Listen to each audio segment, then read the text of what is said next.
gonna try to bring you down. Don't let them do it. Fellas, grab your girl. Hold her tight. Be thankful she holds you down. She keeps you stable, man. At least mine does. Here we go, man. It's beautiful. Yeah! Nobody gonna bring me down. Nobody gonna bring me down. 'Cause I'ma keep moving up. The world keeps spinning round.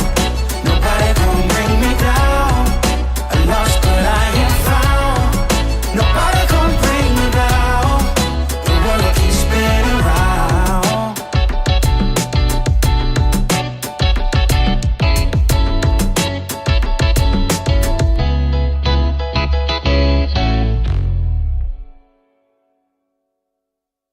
Yo, go ill or go home. It's your man J Illa, and I'm listening to Support the Dope. And you should be listening to Support the Dope. So turn the radios up and listen to my homegirl CB as she supports the dope. CB, what up? And that was Bring Me Down by tonight's guest, Brandon Fox, off his forthcoming EP, Glory. I got to shout out the producer. I almost forgot. Please do. Layered Music. Yeah. He was a producer on that one. I was like, man, I can't think of it. Cool. Well, okay, we can't forget the producers. So, but yeah, that's definitely a dope song. So let's talk about Glory. Let's talk about the direction that you wanted Glory to go in. What was your vision for the EP when you decided that you wanted to put one together? It took a while, like I was saying.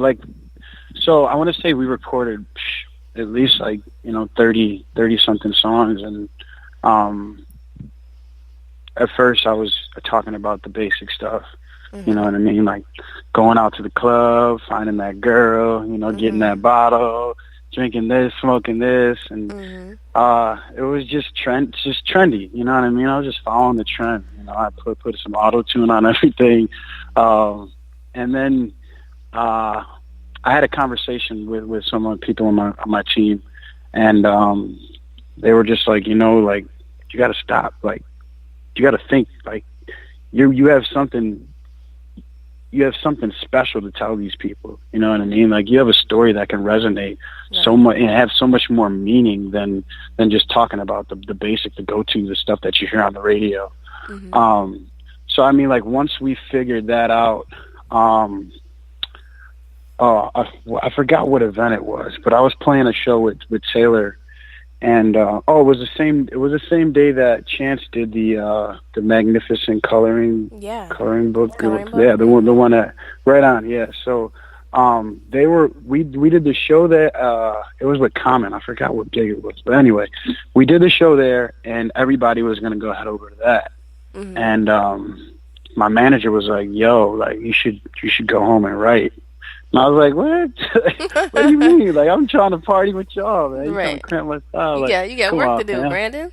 Right? He was like, "No, man. You should go home and write, man." And I was just like, "All right, fine." Mm-hmm. So I went home, and I got the beat. Who was the production on this? Yellow Synth was a production on Glory. Mm-hmm. And I pulled up the beat, and honestly, the pen just started flowing, and everything came to it. I didn't have to sit and wait. I wrote that whole song in a day, and I wrote that song in a few hours, to be honest. It all just flew, it flowed, So as far as and that song I feel like is the most personal to me, as far as the stuff that I went through. That's the one that opened my eyes to the story that I wanted to tell, talking about, the stuff with my mother, talking about, my father's suicide, which happened 4 weeks prior to having my first newborn son.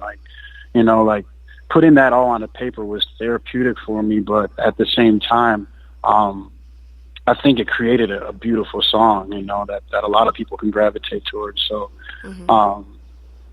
once we wrote that song, that's when I was like, all right, here we go. We got the direction and what we want to talk about, which is obviously more personal. So once I was able to peel back that onion, it was like, all right, things are easier. Now I'm just doing therapy as far as writing these songs out now. So whether I'm talking about the relationship with my girlfriend that I've been in, whether I'm talking about the stuff that I dealt with my family, you know what I mean? Like all that stuff was therapy for me, and it allowed me to put together, I think, something that everyone's gonna like. Yeah, so if you know, and you can say as much or as little as you want, you know, about it. But what kind of things were you going through at the time that made you, you know, slip into, you know, depression and alcoholism? I don't know if it was there was a form of depression that obviously comes with alcoholism, but like I think it was just a lot for me to deal with. You know what I mean? Like not having, you know, my father there still is, you know, it's hard as hell for me to deal with. You know what I mean? Like he was like my idol for the most part. You know, like he was a great father. He was a great husband. You know what I mean? Like he did everything. You know, I was such a privileged kid growing up. Like he and my mother, they grew up on the south side of Chicago. You know, in Inglewood. You know, rough street. Just hard for them to make it home from school. Right. You know what I mean? Like those were goals to them. Me, I grew up in North. You know, I got everything I needed and wanted. You know what I mean? My first car was an Audi A4. Like my life was great, and the only one I could thank, and the only people that I could thank are my parents that built that foundation for me. So you know, to watch all of that stuff crumble, you know, due to mental health, and anybody that knows about that and has went through that with their family knows how much of a cancer that can be to you. You know what I mean? So when he turned to alcohol, like it was just at first I didn't want to believe it. You know what I mean? Like, oh, you're all right, you're fine, you're straight, but you know, you start seeing him more, and he starts losing weight. You know what I mean? And, yeah, it was tough, man. Right. So turning to music for you, you know, was therapeutic in a way. I mean, you're going around right now talking to students in junior high schools and high schools in the Chicagoland area. What is your mission with talking to them? Like, what do you want them to get out of the time that you have with them? I think it's awareness. You know, like I was telling you before, my life was great. It was pretty much perfect growing up, right. And never in a million years would I think that something like that would happen to me. And I'm talking about financial stuff too. You know what I mean? Because all that stuff goes into effect. But my life was great growing up, and never did I think, oh, this will be happening to you, or, you know, never will you get DUIs, or never will you have a problem with alcohol. Never will you think about, you know, taking your own life. You know, I never thought about that stuff, but you know, things happen, you know, and I think the more that we're aware of this stuff, and we can treat this stuff, and we can talk to people, you know, that's what my message is. You know, I want to be able to shine that light at the end of the tunnel when people feel like they're down and they got nobody to turn to, and they can't reach their goals. You know what I mean? Like all of that stuff. I want to be able to let them know that there is a way out. There is people that you can talk to, you know, and at the end of the day, you can get up, you can win. Yeah. So you mentioned your work with Taylor Bennett, and you were featured on his song called "Dancing in the Rain." How did that take place? Like, how are you and Taylor connected? Through his manager. Yeah, we used to work at Lou Malnati's pizza back in the day. And I played him one of my songs, or I guess like he heard that I sang. He was like, "Oh, you sing?" And I was like, "Yeah, bro."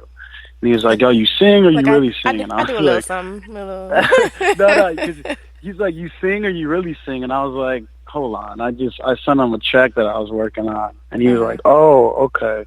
He's like, "Yeah, you really sing." So then after that, like he was like, "All right, yo, I'm gonna hook you up. Like, I want you to get in the studio with Taylor." So from there, I went out to the studio that they had, and they had a track, and we just laid it down. It was dope. Nice. So, are there any artists in Chicago right now that you feel like you would want to work with, that you kind of have like on your radar as, potential collaborations? Yeah, I'm actually working with this young cat, man. Rick Stevenson is his name. He's a really dope artist out of Chicago. Mm-hmm. With me, it's more like vibey stuff because, especially the stuff that I've been through, I feel like I can't like jump on a record and talk about that trendy stuff. I can't talk about lean. I can't talk about all that stuff. Like, so I guess it's just a vibe that I got to catch with these artists. And yeah, once I met him, he showed me some of his music, and I was like, yo. So we linked up, and we're working on something. It'll be out in the near future. Okay. But yeah, I mean, right now he's probably the only one, as far as right now. But yeah, man, I'm open to a lot of things. But again, it just got to hit the vibe with me. It's a vibe. It's always a vibe. You know that, especially artists, right? You got to catch that wave, that vibe. Yeah. So what do you like? I'm sure that of course, you have a lot of experience performing live with Makeshift Prodigy. How much, live performing have you done so far as a solo artist? I mean, I wish I can count the numbers of times that we did. The last live show we had was at Chop Shop, and that was back in June. So I headlined the show. It's supposed to be my album release. That's what I'm telling you. This EP has been, it's been a lot of work and very methodical as far as figuring out when we're releasing and how we're going to release it. Mm-hmm. But yeah, that was the last show that I did. We got a show coming up in September. I performed with Taylor on WGN for Windy City Live. I forget how long ago that was, but that was a crazy experience too, because live TV is live TV. That's 3, 2, 1. You're on for those 3 minutes, and you gotta give everything you can within those 3 minutes, because after that it's a wrap. It's a lot different than putting together a whole show. Usually a show, you want to come out the gates, but then you could also feel off the crowd, vibe with them and whatnot. Mm-hmm. But yeah, live TV, that's a different beast. Yeah. Do you prefer the studio or live performance? Oh, I love live performance. Yeah. Like, I feel like that's where I get to express, what I wrote on paper, and mm-hmm. what you're listening to, through your earbuds, through. But yeah, seeing that live aspect to it, I feel that's what I thrive on. You know what I mean? Nice. So let's. We have another song we want to play off of the Glory EP, and it's called "Butterfly Lovin'." Tell us a little bit about that song, because when I first heard the title of that, I was like, "Oh, is this like a like a woman fuzzy song?" Tell us a little bit about it. Yeah. That one's produced by Soul Beats. That one we've had that one for a minute now. Mm-hmm. And there's a video out to that too. Mm-hmm. But on that, I don't know how I thought of it, but I think I was just like, man, I'm so over like the way that people are in love now with this fake, internet love. Yeah. You know what I mean? Mm-hmm. Like, I remember, just having to go and talk to the girl, or get her phone number and get that stuff on a piece of paper and then call her up, and so all of that stuff. Do you like me? Circle yes or no. There you go. Yeah, you know what I'm saying? Like, a lot of people are like, yo, that's my favorite line of the thing, because a lot of people mm-hmm. remember doing that type of stuff. Now it's just swipe left, swipe right. You know what I'm saying? Like, let's meet up here. Let's do this quick thing. Yeah. For real, yeah. You know what I mean? Like, it just feels way different. So I was like, take me back to the butterfly loving days. You know what I mean? Like, that real vibe, like going up to the girl at locker, talking to her with butterflies in your stomach, taking her out on that date, holding her hand, heart beating, going crazy. You know what I'm saying? So, and not to say that it doesn't happen now, but I just feel like it's a lot different. So I wanted the people to go